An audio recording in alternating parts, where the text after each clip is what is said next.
और जिसमें हमको पता चला कि there are 3 types of sentences, simple sentence, complex sentence और कंपाउंड सेंटेंस। जिसमें से हम लोग सिंपल सेंटेंस डिस्कस कर रहे थे, जैसा कि आपको बताया गया कि 5 तरीके के होते हैं। तो उसमें हमने असर्टिव डिस्कस किया और इंट्रोगेटिव डिस्कस किया। आज हमारा 3rd नंबर है। 3rd नंबर क्या है? हाँ, 3rd नंबर रहेगा इम्परेटिव। इम्परेटिव सेंटेंस लिखने पे ज़्यादा ध्यान नहीं सर, आप कॉन्सेप्ट को समझिए। इम्परेटिव का मतलब ही है आज्ञा सूचक वाक्य, है ना। इसका मतलब ही होता है, आगे हिंदी अगर देखेंगे तो इम्परेटिव का मतलब होता है आज्ञा सूचक वाक्य। तो इम्परेटिव सेंटेंस शोज क्या क्या दिखाता है ये? Shows order, comma negation, comma advice, comma request, comma suggestion, etc। ये तो imperative sentence shows order, negation, advice, request and suggestion. हाँ, जैसे आपसे बोला गया खड़े हो, तो इम्परेटिव सेंटेंस हो गया। बैठ जाइए, तो ये भी इम्परेटिव सेंटेंस हो जाइए। कृपया चाय पी लीजिए, ये भी। तो ये पता ये चला ये स्टार्ट कैसे होता है। नंबर 1, इम्परेटिव सेंटेंस हमेशा it, always starts with main verb. Main, ये मेन वर्ब से स्टार्ट होता है और वो भी मेन वर्ब की फर्स्ट फॉर्म लगाना है ना। इम्परेटिव सेंटेंस मेन वर्ब से स्टार्ट होता है। और जैसे अगर आपसे बोला गया चलो खड़े हो, तो कौन खड़ा हो? आप खड़े हो। तो इम्परेटिव सेंटेंस का जो सब्जेक्ट होता है वो यू होता है और दैट इज हिडन, ये हमेशा छिपा होता है। तो हमारा 2 नंबर पॉइंट क्या हो जाएगा? सब्जेक्ट जो यू होता है, सब्जेक्ट यू इज हिडन, है ना, ये छिपा होता है, हिडन, ये छिपा होता है। और नंबर 3 पे क्या है? मोस्टली जो हमारे पास एडवर्ब होते हैं, जैसे नेवर है, ऑलवेज है, तो इनको हम सेंटेंस के शुरुआत में लिखते हैं, है ना। हाँ, इम्परेटिव सेंटेंस हमेशा बाबू कैसे पहचान पाएंगे कि ये मेन वर्ब से स्टार्ट होता है और इसमें जो हमारा सब्जेक्ट होता है यू, वो छिपा हुआ होता है ना। हाँ, और अगर नेवर है, डू नॉट है या एडवर्ब है मोस्टली, तो सेंटेंस के शुरुआत में लगाते हैं। अब जैसे लिखा बैठ जाओ, तो ये sit down, sit down here, यहाँ पे बैठ जाओ, तो ये हमेशा मेन वर्ब से स्टार्ट होता है। अगर पूछा जाए सिट डाउन हियर, बैठ जाओ यहाँ, तो कौन बैठ जाए? यू बैठ जाओ। तो सब्जेक्ट यू इज हिडन, है ना। कृपया चाय P low, please have T, कृपया चाय पी लो। तो प्लीज का मतलब कृपया चाय पी लो और चाहे काइंडली हो। What is the difference between please and kindly, बताएंगे किसी दिन या ओके। प्लीज एंड काइंडली में क्या फ़र्क है? देखिए, प्लीज का मतलब होता है कृपया और काइंडली का मतलब भी होता है कृपया, है ना। तो इसमें रिक्वेस्ट होता है, सिर्फ ओनली रिक्वेस्ट, और इसमें क्या होता है?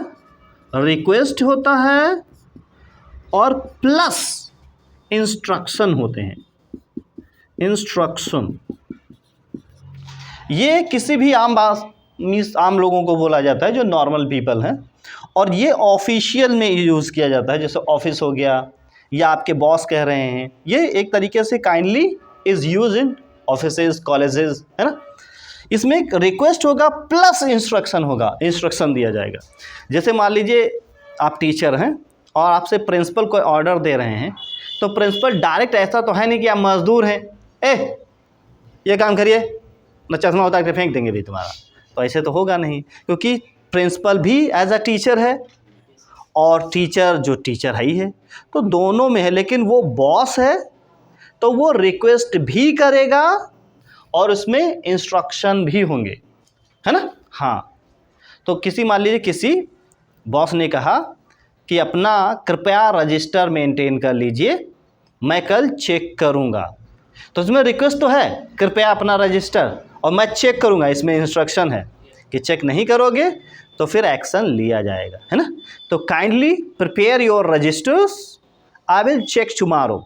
अपने रजिस्टर तैयार करो, मैं कल चेक करूँगा। तो kindly prepare your register, I will check tomorrow. समझ पाए हैं। तो इसमें बाबू रिक्वेस्ट भी है प्लस इंस्ट्रक्शन है, और इसमें सिर्फ रिक्वेस्ट है, please have tea, please sit down, please go there, please move aside, है ना। तो इसमें सिर्फ ओके। और जैसे लिखा do not spit here, spit here, do not spit here, यहाँ ना थूको, तो मना किया गया है ना।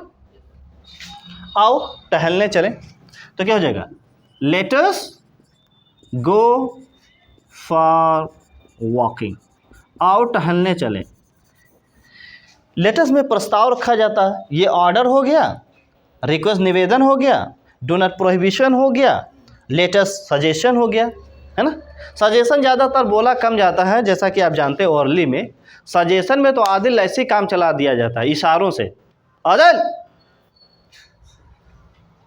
हाँ, नहीं तो होता लेट अस गो फॉर, हाँ लेट अस गो फॉर। तो यहाँ बोले कब जाता है, बस नाम लिया जाता है और फिर ऐसे हाँ चलो, तो लेट अस गो फॉर। अच्छा, एक और अनुमोदन होता है, जैसे होता है लेट मी गो, लेट मी गो, इसलिए एक तरीके से अर्ज है, लेट मी गो, मुझे जाने दो। तो लेट के बाद हमेशा ये ध्यान रखना है कि लेट के बाद हमेशा प्रोनाउन का ऑब्जेक्टिव केस लिखा जाता है। इसके बाद लोग सब्जेक्टिव केस लिख देते हैं, जो कि गलत है। लेट के बाद हमेशा क्या लिखा जाएगा, ऑब्जेक्टिव केस, प्रोनाउन का ऑब्जेक्टिव केस लिया। लेट अस भी है और लेट मी गो, मुझे जाने दो। तो यहाँ पे अनुमोदन भी हो सकता है, ऑर्डर भी हो सकता है। जैसे मैं बैठा हूँ और मेरे पैर आगे हैं, अगर आपको जाना है तो आप बोलेंगे सो लेट मी गो, मुझे जाने दो, तो दिस इज़ अ रिक्वेस्ट। और मैं बैठा हूँ पीछे और तुम पैर आगे की हो, तो मैंने बोला लेट मी गो, हटाइए पैर यहाँ से, मुझे जाने दीजिए, तो ऑर्डर भी हो सकता है। लेकिन ज़्यादातर इसमें अनुमोदन होता है, लेट मी गो। हाँ, सजेशन के लिए आप बोल सकते हैं, जैसे लिखा है help the poor, help the, हाँ गरीबों की मदद करो, ये सजेशन हो गया, वो एडवाइस हो गया। तो वही होता है, imperative sentence shows order, negation, advice, request, suggestion, command, और बहुत सारी चीज़ें हैं, ETC हैं। लेकिन ये आपको बात ये याद रखना है कि imperative sentence always start with main verb, और सब्जेक्ट यू इज़ हिडन। और ज़्यादातर जैसे ऑलवेज है, नेवर है, डू नॉट है, ये सेंटेंस के शुरुआत में लिखते हैं। गॉट इट जी, प्लीज़ राइट डाउन। चालू हो गया है?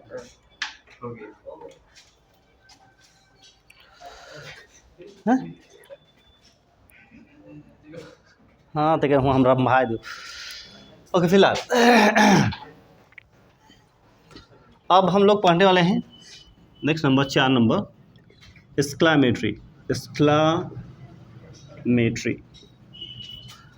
एक्सक्लामेटरी सेंटेंस, हिंदी से आप पता है विस्मय बोधक वाक्य, विस्मय। हाँ, एक्सक्लामेटरी सेंटेंस की खासियत ये होती है कि ये कभी भी सेंटेंस बोले नहीं जाते। बोले नहीं जाते तो फिर कहाँ से निकलते हैं? हाँ, बोले नहीं जाते हैं। तो सवाल ये है फिर जब बोले नहीं जाते हैं तो फिर निकलते कहाँ से हैं? Exclamatory sentence shows sudden feeling, sudden feeling of the heart और माइंड। अब इससे क्या समझ में आया कि एक्सक्लेमेटरी सेंटेंसेस वो सेंटेंसेस होते हैं जो sudden feeling of the heart और माइंड दिखाते हैं, मन में उठी हुई अचानक से भावनाएं। हाँ, ये कभी भी साके बोले नहीं जाते। ये सेंटेंसेस अपने आप निकलते हैं। Means exclamatory sentence comes out spontaneously, अपने आप। फॉर एग्जाम्पल, जैसे you are sitting here and you have come here for studying. आप यहाँ पे बैठे हैं और पढ़ने के लिए आए हैं। The teacher is teaching and you are studying. तुम पढ़ रहे हो, हम पढ़ा रहे हैं, लेकिन अचानक से एक आपके ऊपर से नीचे एक छिपकली गिर जाए, अरे तो आप जाके अरे भाई, अब फिर बोलेंगे अरे दादा रे, अब फिर मर गया रहन। तो ये हो जाएगा कि अरे दादा रे अब हन मर गए रहन। ये सेंटेंस एक्सक्लेमेटरी है। तो ये सेंटेंस तुम बोले थे अपने आप, ऐसा नहीं कि आदिल देखो सुनो अब मैं बोलने जा रहा हूँ, अरे दादा रे अरे ये किसी को, इसीलिए इसमें लिसनर नहीं रहता। जब आप नरेशन पढ़ेंगे तो इसमें कोई भी लिसनर नहीं रहेगा, क्योंकि ये सेंटेंसेस अरे sudden feeling of the heart, अचानक से भावनाएं निकलती हैं। एकदम से पता लगा, किसी ने फ़ोन किया, कपड़ा की फैक्ट्री है, वो बताया साकिब तुम्हारे कपड़े की फैक्ट्री में आग लग गई है, पूरा जल के राख। अरे दादा अब का होई तो तुमने ये नहीं कहोगे कि सुजीत जरा सुनो अब मैं चिल्लाने जा रहा हूँ, फिर सीना कूटे लगे। अरे तो समझ रहे, इसमें किसी से कहा नहीं जाता, एकदम से नहीं निकलेगा अरे दादा रे अब का होई, नहीं समझ पा रहे हैं। हाँ, तो ये सेंटेंसेस अपने आप आते हैं, कैसे बोले नहीं जाए। तो वही देखा, तुमने मैच देखा होगा, तो उसमें एक टीम ने जीत लिया और एक हार गई, तो उसमें बोला नहीं लिल हो।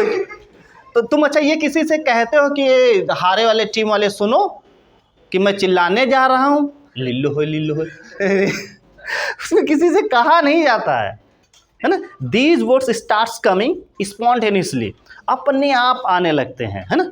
तो वही होता है आहा। अब पहला हो जाएगा हुर्रे आहा, I have won the match। आहा, मैंने मैच जीत लिया है। अरे दादा मैं बर्बाद हो गया, तो क्या हो जाएगा एलास आई एम ruined। शाबाश, बहुत अच्छा छक्का। तो ये किसी से कहा नहीं जाता है, समझे, शाबाश।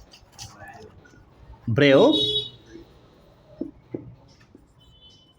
you have hit 6 runs।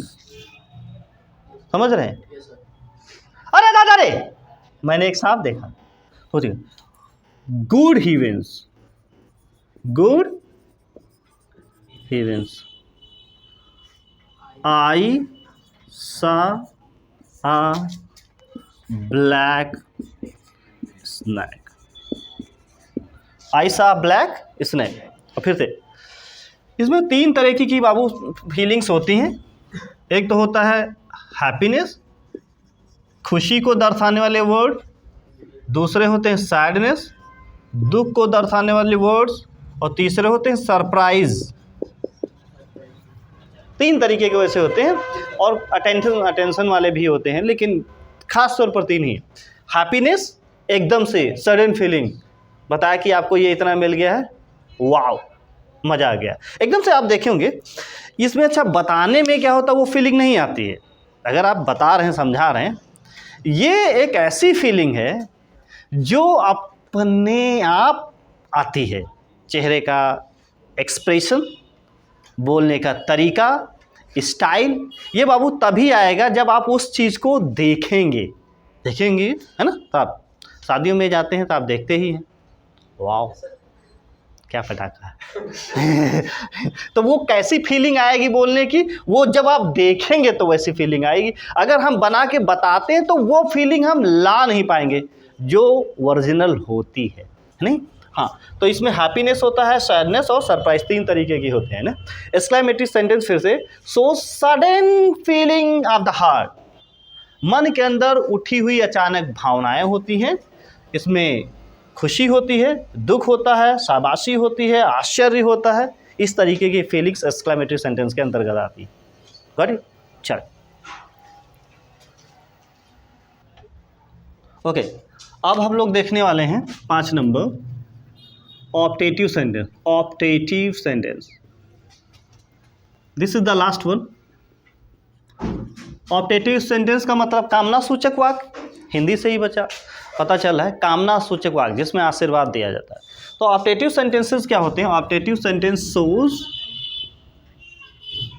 Inner feeling of the heart, inner feeling of the heart, inner feeling of the heart. Exclamatory में था sudden feeling of the heart, और अब हम बात कर रहे हैं inner feeling of the heart.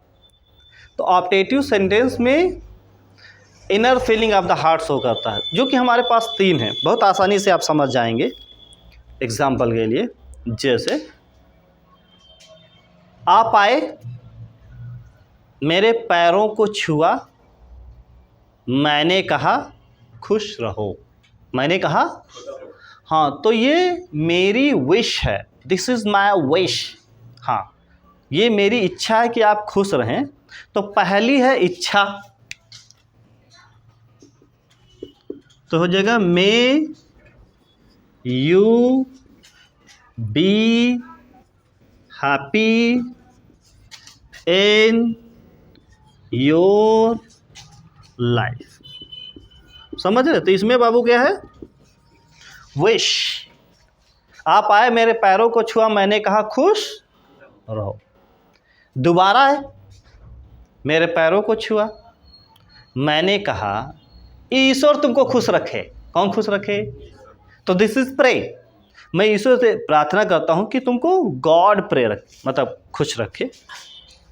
तो फिर आपको लिखना पड़ेगा may God help you in your life. इसका मतलब ये इसमें क्या है?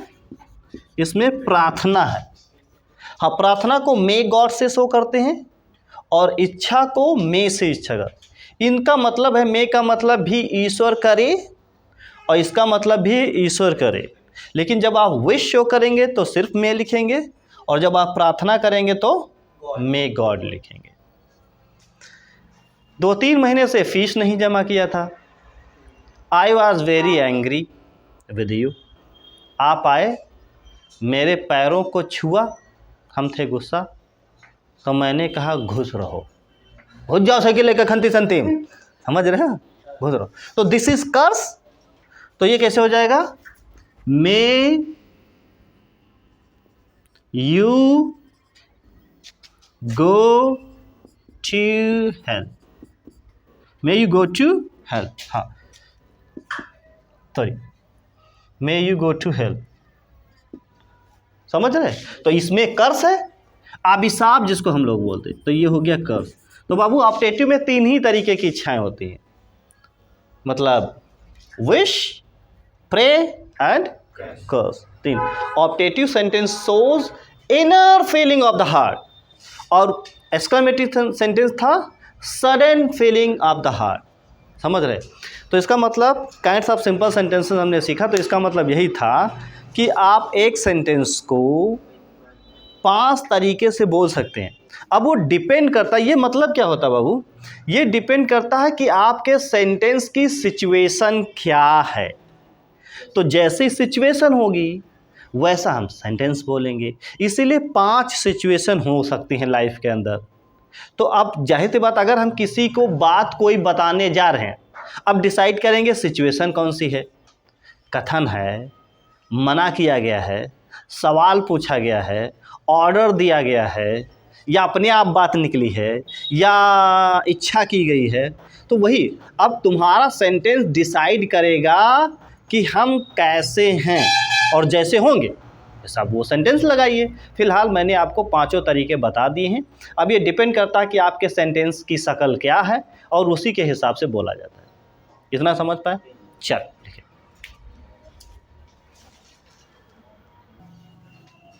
ओके, हम लोगों ने अभी सिंपल सेंटेंस को डिस्कस किया। तो जैसा कि आपको पता था, there are 3 types of sentences. तो सिंपल 5 तरीके के डिस्कशन कर लिया। अब दूसरा हमारा है complex sentence. Complex sentence Hindi इसकी होती मिश्रित वाक्य। मिश्रित वाक्य होता है और वैसे अगर आप देखेंगे बोलते हैं it is a very complex situation, बहुत ही जटिल समस्या है। तो कॉम्प्लेक्स जहाँ पे होता वहाँ पे मामला जटिल हो जाता। तो सवाल ये है कि जटिल हो कैसे जाता है। जटिल बाबू इसलिए ये हो जाता है कि कॉम्प्लेक्स में देखो सिंपल में चीज़ें एक ही जैसी होती हैं और कॉम्प्लेक्स में सेंटेंस अलग अलग टेंसेस के होते हैं। इसमें 2 अलग अलग टेंस मिलकर के एक सेंटेंस बनाते हैं, तो जटिल हो जाती है। कॉम्प्लेक्स का मतलब टफ हो जाती है। मिश्रित और या मिश्रित बोल लीजिए। तो कॉम्प्लेक्स सेंटेंस क्या होता है, कॉम्प्लेक्स सेंटेंस में इसीलिए इसको माना जाता है क्योंकि इसमें 2 अलग अलग सेंटेंस जोड़ करके बनाते हैं। हाँ, अब इसमें एक बात ये समझ लेना कि कॉम्प्लेक्स सेंटेंस 2 भागों में होगा। नंबर 1 रहेगा प्रिंसिपल क्लास। प्रिंसिपल क्लास आप बाबू जान ही चुके हैं। और दूसरा है हमारे पास सबऑर्डिनेट क्लास। Subordinate class. अब प्रिंसिपल क्लास क्या होती है? प्रिंसिपल क्लास ऐसी क्लास होती है जो अपना अर्थ व्यक्त करने के लिए किसी दूसरी क्लास पर निर्भर नहीं रहती। हाँ, ये स्वतंत्र होती है। प्रिंसिपल क्लास इज फ्री, समझ लीजिए कि लिखा है। हाँ, तो प्रिंसिपल क्लास मतलब मुख्य उपवाक्य। सुजीत, तो ये हो जाएगा principal class is free, it gives complete sense. ये कंप्लीट सेंस देता है और ये एक तरीके से अपना अर्थ व्यक्त करने के लिए किसी दूसरी क्लास पर निर्भर नहीं रहती। It does not depend on another class to express its meaning. ये अपनी मीनिंग व्यक्त करने के लिए किसी दूसरी क्लास पर निर्भर नहीं रहती, स्वतंत्र रहती। अच्छा, सबऑर्डिनेट क्लास क्या होती है? इसका नाम ही आश्रित उपवाक्य। तो इसका मतलब हो जाएगा subordinate class is a class which depends on principal class to express its meaning, जो अपने मीनिंग को एक्सप्रेस करने के लिए प्रिंसिपल क्लास पर डिपेंड करती है। सो जी समझ पाए? अरे नॉर्मल समझ लीजिए, ये एक स्वतंत्र क्लास होती है, अपना पूरा अर्थ देती है, और ये एक डिपेंडेंट क्लास होती है, आश्रित होती है, ये अपना अर्थ व्यक्त करने के लिए प्रिंसिपल क्लास पर निर्भर रहती है। अब ये सबऑर्डिनेट क्लास बाबू 3 तरीके की है। नंबर 1 नाउन क्लास, दूसरा है एडजेक्टिव क्लास, तीसरा है एडवर्ब क्लास। तो इसको हम लोग जब ही कॉम्प्लेक्स सेंटेंसेस पढ़ेंगे सिंथेसिस में, तब इसको हम डिटेल में पढ़ेंगे। यहाँ पे हम पढ़ रहे हैं सेंटेंस के लिहाज से कि 3 तरीके के सेंटेंसेस होते हैं। एक नाउन क्लास में बनता है, एक एडजेक्टिव क्लास में बनता है, एक एडवर्ब में। लेकिन इसका फ़र्क यही होता है कि सिंपल और कॉम्प्लेक्स 2 सेंटेंसेस बाबू आपस में जुड़े होंगे, तो एक कनेक्टिंग वर्ड दिखना चाहिए। एक सब्जेक्ट होगा, एक वर्ब होगा, एक सब्जेक्ट होगा और एक वर्ब होगा। और सबऑर्डिनेट क्लास प्रिंसिपल क्लास पे निर्भर होगी। 2 वर्ब का आना जरूरी है, 2 सब्जेक्ट का नहीं। सब्जेक्ट हो भी सकता है ये और नहीं भी, लेकिन 2 वर्ब होना जरूरी है।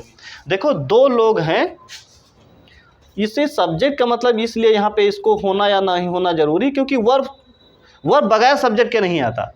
अगर वर्ब है तो उसका सब्जेक्ट तो है करने वाला। कभी कभी हम लोग छिपा देते हैं, है ना, तो इसलिए सब्जेक्ट अगर कॉम्प्लेक्स सेंटेंस है तो सब्जेक्ट 2 हों ऐसा कंपलसरी नहीं है, लेकिन वर्ब होना जरूरी। वर्ब 2 होंगे तभी कॉम्प्लेक्स बनेगा, अगर एक ही है तो सिंपल सेंटेंस हो जाएगा। तुमने पढ़ा होगा simple sentence has 1 subject and 1 finite verb. अगर एक वर्ब है तो फिर सिंपल हो जाएगा। कॉम्प्लेक्स के लिए ज़रूरी है कि हमारे पास वर्ब 2 होनी चाहिए, सब्जेक्ट 2 हों या ना हो। कभी कभी हम लोग मान लेते हैं कि ऐसा होता है। ध्यान दीजिए, नमाज़ पढ़ते होंगे तो आप देखे होंगे कि जैसे 4 रकात आपने नमाज़ पढ़ी फ़र्ज़, तो उसमें बताया गया कि चारों में आपको पढ़ना है।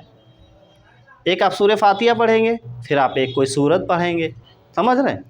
लेकिन अल्लाह क्या देखता है कि आपने 2 पढ़ा फिर 2 कहता अच्छा समझ गया, जब तुम नियत बांध ही लिए हो, 2 पढ़े न डाले हो, इसका मतलब तुम पढ़ वही डरी हो अगर तुम थे कहा जाए, तो कहता अच्छा ठीक है रहने दो, मान लिए। तो 2 शादी पढ़ी जाती है। साकिब को समझ पाए? हाँ, वही हैं उम्मत जुड़ी। अगर 2 खाली भी पढ़ेंगे तब भी आपका सवाब उसी लेवल में रहेगा। लेकिन अल्लाह कहता अच्छा नियत मान लियो, 2 पढ़ रहे हो तो हम चलो अच्छा बढ़ा दो, मान लिए जैसे कहा उठक बैठक 50 लगाओ तो तुम 30 लगा पाए, फिर टीचर को दे अच्छा आपको लग रहा तुम लगा वैसे भी डालोगे, अच्छा चलो ठीक है कल से टाइम पे आना, 20 माफ़ हो जाते हैं। वैसे नहीं होता है कि 2 वर्ब हैं, इसका मतलब 2 सब्जेक्ट तो हैं, अब नहीं लिखा है तो कोई दिक्कत की बात नहीं, हाँ लेकिन 2 वर्ब होना ज़रूरी है। तो ये इस तरीके से जोड़ते हैं सेंटेंस को। तो एक होता है जैसे लिखा है आई नो, मैं जानता हूँ कि, that you are a boy, मैं जानता हूँ कि तुम एक लड़के हो। तो अगर एक सेंटेंस ये देखें और एक सेंटेंस ये देखें तो दोनों सेंटेंसेस हैं, है ना। मैं जानता हूँ तो जहाँ से कंजक्शन लगता है वो सबऑर्डिनेट क्लास कहलाती है। तो मैं जानता हूँ ये प्रिंसिपल क्लास हो गया, और जहाँ से कंजक्शन लगता है उसको क्या बोलते हैं, सबऑर्डिनेट क्लास जानते हैं। लेकिन अगर आप तुम पढ़ो तो देखो क्लियर नहीं है, मैं जानता हूँ कि, सेंटेंस क्लियर है नहीं, पीछे वाला सेंटेंस सबऑर्डिनेट क्लास अपना अर्थ व्यक्त करने के लिए प्रिंसिपल क्लास पर निर्भर है। तो ये हो गया तुम्हारा नाउन क्लास। अब कैसे नाउन क्लास होता है, क्या पहचान होती है, इसको हम लोग डिटेल में पढ़ेंगे सेंटेंसेस में। फिलहाल हमको ये जानना है कि सेंटेंसेस 3 तरीके से बोले जाते हैं। तो नाउन क्लास हो गया, आप बोल सकते हैं this is the man, this is the man who helped me, ये वही आदमी है जिसने मेरी मदद की थी। तो एक ये हो गया और एक ये हो गया, देखो हु से जुड़ा है। तो दिस इज द मैन, ये वही आदमी है जिसने मेरी मदद की थी, जिसने, तो जिसने मेरी मदद की थी, तो देखिए नाउन की जगह पर ये लगा है तो ये प्रोनाउन तो हो गया। लेकिन ये एडजेक्टिव का, अब जिसने का मतलब देखो ये नाउन है कि नहीं, अच्छा ये वही आदमी है जिसने, जिसने कौन, आदमी ना, तो ये इसके लिए आया। मदद किसने की थी, तो ये हेल्प इसके लिए आया। मेरी मदद किसने की थी, तो ये भी मी इसके लिए आया। तो ये पूरा का पूरा सेंटेंस नाउन की तारीफ कर रहा है कि नहीं, तो इसीलिए इसको क्या बोलते हैं, एडजेक्टिव, और ये होता है नाउन क्लास। और फिर एडवर्ब क्लास क्या हो गया, जैसे लिखा है I did not go to school, मैं स्कूल नहीं गया था क्योंकि मैं बीमार था, क्योंकि मैं, हाँ आई वॉज इल, क्योंकि मैं बीमार था। तो बिकॉज क्या बताता है बताओ, रीजन बताता है। तो अगर आप एडवर्ब क्लास कभी पढ़ेंगे, शायद फर्स्ट ईयर में पढ़ा हो तो ध्यान दीजिए, एडवर्ब क्लास 9 कंडीशन बताता है, time, place, reason, condition, contrast. तो एडवर्ब क्लास में देखो रीजन है नहीं, तो कोई भी सेंटेंस 9 में से कोई भी कंडीशन होगा तो एडवर्ब क्लास होगा। तो ये एडवर्ब क्लास हो गया, ये एडजेक्टिव क्लास हो गया, और ये नाउन क्लास हो गया। तो कॉम्प्लेक्स सेंटेंस 3 तरीके से बाबू बनाए जाते हैं, एक सब्जेक्ट एक वर्ब, एक सब्जेक्ट एक वर्ब, और पीछे वाला सेंटेंस प्रिंसिपल क्लास पर निर्भर करेगा। समझ पाए? तो ये हमारा हो गया कॉम्प्लेक्स सेंटेंस। चलिए, सो थैंक यू क्लास, लिख लीजिए। ओके, अरे हम